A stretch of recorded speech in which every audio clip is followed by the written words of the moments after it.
Today we're going to do a full disassembly and reassembly of Hawk Talon knife. It's a very expensive and very cool mechanical device that fits into your pocket, impresses the heck out of you and your friends, but also cuts things.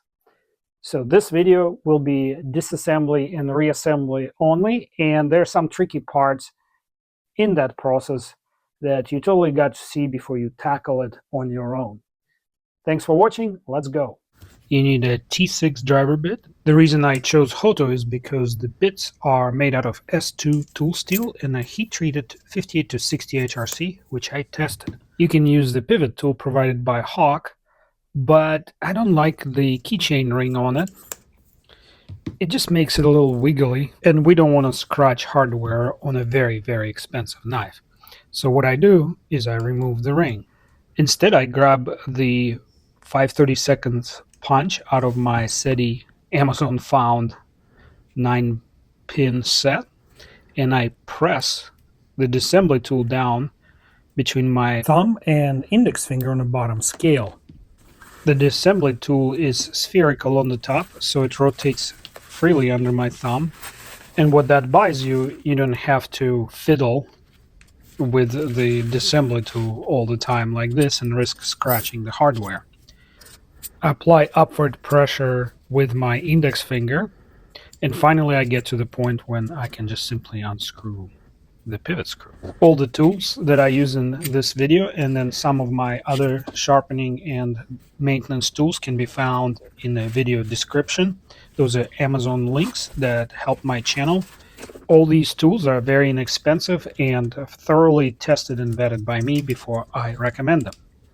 Meanwhile, I removed the T6 screw and then the cover pops right off. Be careful, there's a spring directly beneath it and it may come loose when you take off the cover, so make sure you are in an area where you're not going to lose the spring. It is a return spring for the locking lever here, which is made out of highly polished steel. See, it's magnetic, using my Hoto iMini flashlight as my magnet tester. The reason it's polished and lubricated, it slides between the carbon fiber scale and the titanium frame within this recess here. And the recess has channels that, if you got lint or crud in there, these channels allow it to dissipate and not impede the function of your knife. If you now rotate the blade in the open position, you will see that the pin attached to the blade is protruding into this recess that also has an opening there. That's where the locking lever engages the blade and spin and keeps the knife locked in the open position. We'll talk about what holds the blade in a closed position a little bit later in the video. I am not going to remove the locking plate. You will need a T5 bit to unscrew it if you so choose, but I am leaving it attached to the scale right now. We continue the disassembly by removing 3 countersunk T6 screws, and after they are loose you can pop them out, and that will enable you to remove the show side of the frame. By show side I mean the one opposite to where the pocket clip is mounted. The bearing will try to roll away when you remove the half of the frame. It's magnetic, made out of steel, has steel balls, and the other bearing is hidden under the blade. And now you can see the tip of the toggle switch that is protruding into the opening. It engages the small pin on the blade. You have to remove the 2 longer T6 screws that hold the pocket clip, and that allows you to remove the scale. Unscrew the 3 T6 countersunk screws that hold the second half of a frame to the spacer. I almost called it trunnion. In fact, the entire design makes me think of firearms. I can toggle the switch with my driver bit, but why don't I throw the blade into the picture and show you how it all interacts together. The operating pin on the blade passes through the window and engages the toggle, In the blade open position, the spring pressure is lower than in a closed position, where the spring's compression creates pressure between the frame and the stop pins. You need the locking lever to lock the knife in the open position. So the main purpose of the toggle mechanism is to create a bias toward closing the blade and to create the detent force that allows you to snap the blade open. And that's how the locking lever interacts with a large pin on the other side of the blade.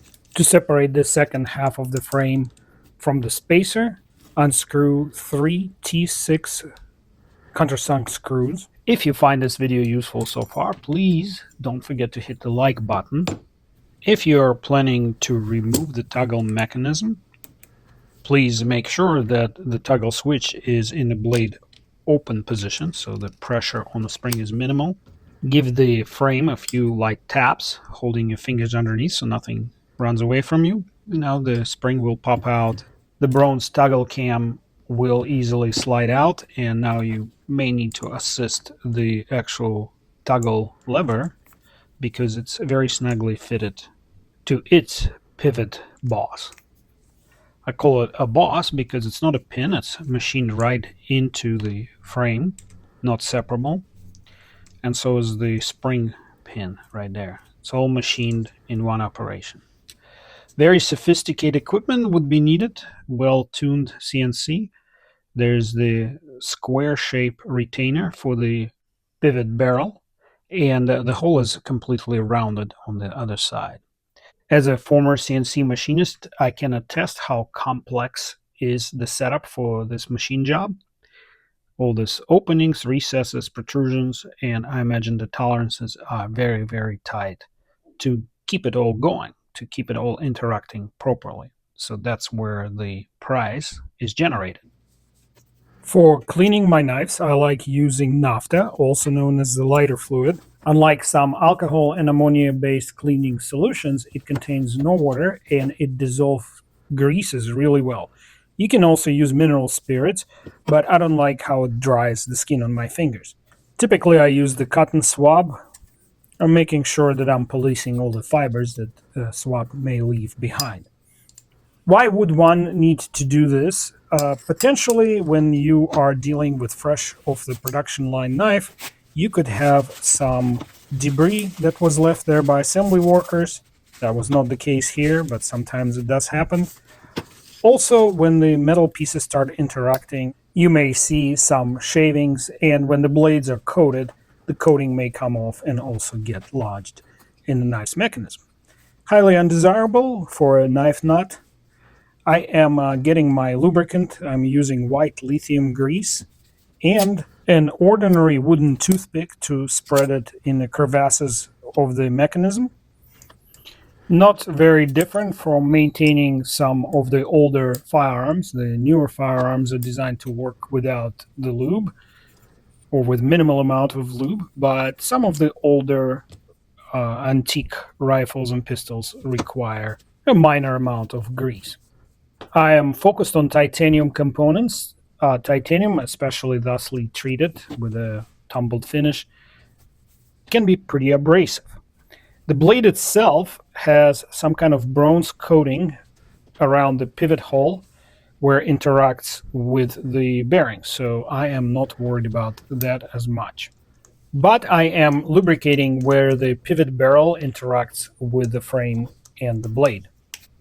I strongly recommend applying lithium grease, at least when the knife is new, to all the surfaces where steel contacts titanium. While I'm finishing this process, I would like to offer 2 criticisms to the design of the knife.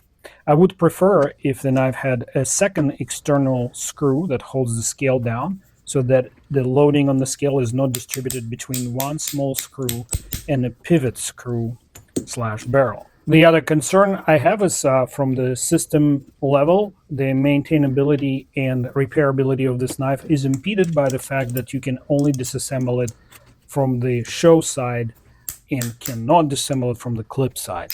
I've seen one video where the gentleman who pre-ordered an early release of this knife about a year ago had this issue where this blade release lever it was stuck, somehow interfered with the spring, and he could not disassemble the knife and ended up sending it back to Hawk for repair. We start reassembly by placing the toggle link onto its pin. It can only go in one way, and then placing the toggle itself, made out of, looks like bronze, against the pin. Right now the toggle link is in the blade close position, and it's where the tension on the spring is at its maximum. So it behooves us to move it into blade open position, and then the spring fits in very, very easily. There's almost no compression in this position. Trust me, you will thank me for this little tip. Definitely makes life easier that way. We are ready to reassemble the rest of it. Next step is to reinstall the spacer to this frame half using the 3 countersunk T6 screws. Please keep in mind that the appropriate amount of torque for the T6 screws is between 6 and 8 inch-pounds, which is very, very small amount of force. So please don't go all ape on this knife. It needs to be finger tight, but just barely. I encountered 2 tricky steps in reassembling this knife, and you're about to see the first of the 2, which is reinstalling the pocket clip. The same screws that hold the clip to the frame, they also hold the scale.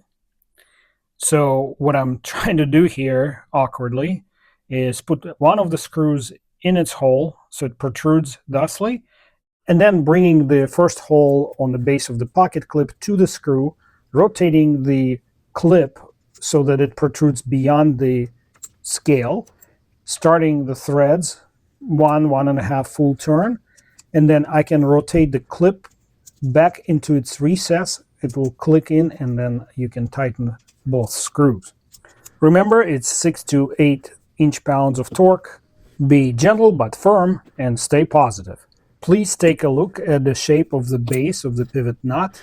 There is a square cross-section alignment feature that matches the square hole on the scale and a square recess on the frame. It is your job to match the 3 squares together when you insert the pivot barrel into the frame. Next, we place the bearing into the recess and are getting ready to reinstall the blade. I'd like to share something very important with you. You have to pay close attention, or there's 50-50 chance you'll be disassembling and reassembling this knife again. Remember how we left the toggle in a blade open position? So, if you left the toggle in a blade closed position, it will be harder to fit the blade so it interacts correctly with all the components. And there's a high likelihood that you will hit the spacer or the frame with the edge, undesirable, while installing it. So leave the toggle in the open position, install the blade in the open position, and then toggle it close if you feel safer that way. Next step, assembling the other half of the frame onto the spacer, is straightforward. Just tighten the 3 screws, as discussed before. After that comes another tricky step. I would like to mention that the best way to support your favorite YouTube channels is not only by liking the videos, but also by hitting share symbol and then copying the link. You don't even have to send the link anywhere because YouTube doesn't know what you do with it.